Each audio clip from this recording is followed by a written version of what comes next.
Hello, I am Paige Douglas and this is my presentation about the reformation of the Land Registration Act 2002. Why is land registration so important? Well, land registration affects anyone with an interest in land, from businesses to homeowners. Land registration is governed by the Land Registration Act 2002, and with 86% of land in England and Wales reported to be registered, it is essential for society and the economy specifically that the registration of land operates effectively in order to prevent fraud and protect individuals with an interest in the property market. After replacing the LRA 1925, the LRA 2002 has been operating successfully since coming into force in 2003. Since then, many changes have occurred, such as the transition to an electronic land register, which not only improves conveyancing but also allows for an easier transfer of sales. Having said that, however, there has also been many problems that have occurred since its 12 years of operating. As identified in the Law Commission's report, Updating the Land Registration Act 2002, a consultation paper, it is highlighted that there has been a rise in the amount of fraudulent incidents relating to registered land. Fraud at this level occurs whereby, for example, Mr. Bowden purchases land from Mr. Calloway, whom he believes is the registered proprietor of the land. Unbeknownst to Mr. Bowden, however, Mr. Calloway is actually a fraudster, and the registered proprietor of the land is in fact Mrs. Appleton, who is also unaware of Mr. Calloway's fraudulent activities. Due to the fact that the sale occurred through fraud, the transfer is void at common law. However, Mr. Bowden now replaces Mrs. Appleton as a registered proprietor. Some years later, Mr. Bowden then decides to sell the land to his friend Mrs. Dean, who is now the new registered proprietor.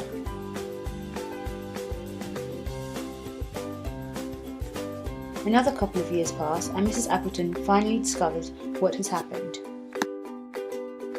As you can see, we now have a problem despite all three parties acting conscientiously. According to the land register, Mrs. Dean has been left with the land. Mr. Bowden has received the proceeds of sale, but unfortunately Mrs. Appleton has been left with nothing.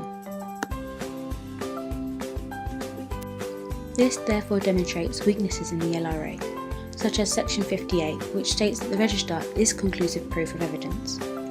This is clearly a realistic problem in circumstances as previously exampled, although the provisions of the Act do take this into consideration by allowing scope for rectification. It has also been argued to undermine the guarantee of title. This is, however, a major topic of discussion, because although a rectification of the register may result in undermining the guarantee, if it is not done, innocent parties such as Mrs. Appleton are left victims of fraud. Such cases are ultimately very difficult to resolve, which illustrates the extent to which updates of the legislation are necessary. With the elimination of paper-based land certificates, the transfer to electronic records has left room for a rise in fraud. Although despite many practitioners and legal experts' concerns, it is not likely that the Law Commission are very willing to revert back to the land certificates, claiming that it is not a viable option. Nonetheless, there have been numerous alternative solutions that have been put forward, some of which include putting more of the risk of fraud on practitioners. The Law Commission's consultation paper outlines objectives that should be achieved within the legislation to help decide whether the register should be rectified or not. For the purpose of clarity, a point of finality should be established to protect registered proprietors from losing their title.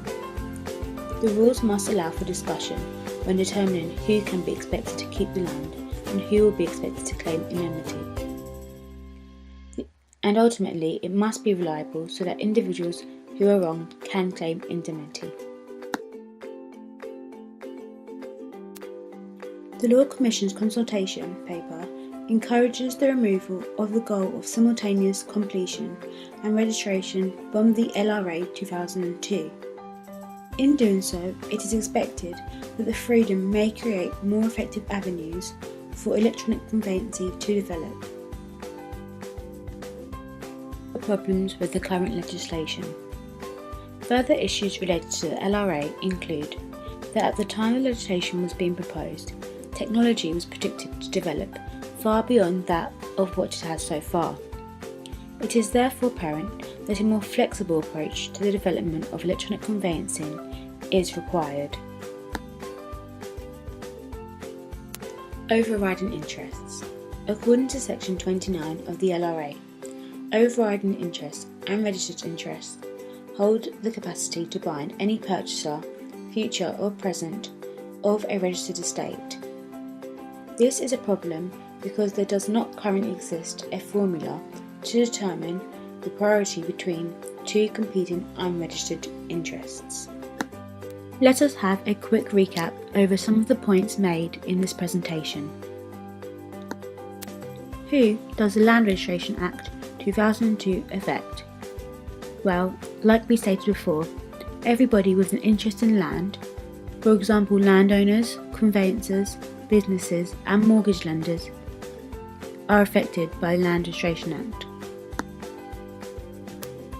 This then leads us on to our next point.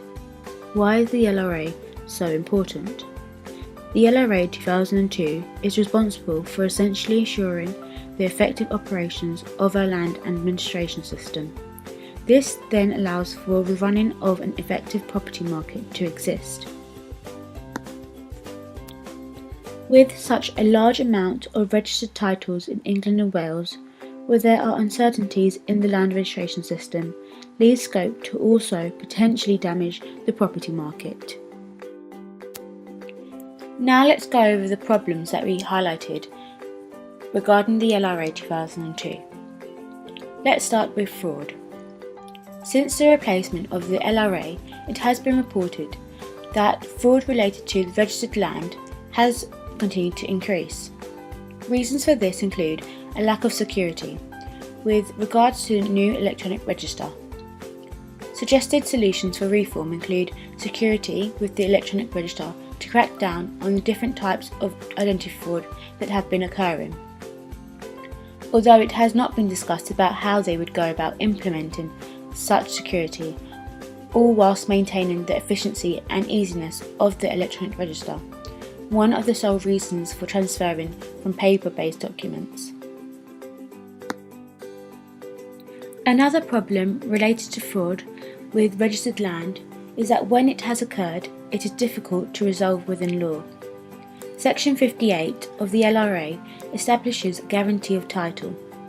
Although it must be noted that Section 58 of the LRA must also be read in context with the rest of the LRA to understand the limitations that are expressed when applied to cases of injustice through fraud. As there is no current system in place for the resolution of victims in these instances, it has been proposed that the objectives as set out earlier in the presentation should be established to ultimately set in place a rule of law to help courts to reach a fair conclusion, which can be applied to other cases as objective principles to follow. Moving on to electronic conveyancing. Given the emphasis that was impeded upon the transfer to an electronic database, it is important to review the extent of success of achieving the aims that were set in place during the implementation of the LRA. It has been raised that the high expectations may have been too ambitious, as forecasted development of the system had not reached its expectations. Therefore, given the complications that have arisen concerning its underdevelopment, it is clear that a reform of these goals are necessary. Suggested solutions include reverting back to the old method, although this is highly unlikely, as it isn't likely the costs for doing so would be reasoned. Alternatively, it has also been suggested that a change in the goals set for the development of the system may be enough to warrant further success, like it has been shown in other jurisdictions. Finally, the last point of the presentation concerns overriding interests. This is an issue in debate for reform, because the LRA ceases to express fully how to determine a priority between unregistered interests.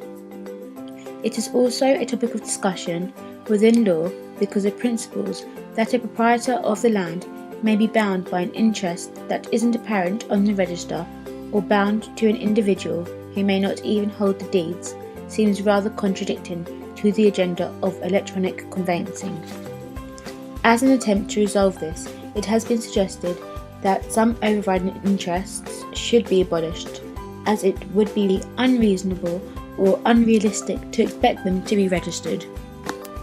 That thus draws this presentation to a close. I hope it has served useful, and thank you for watching.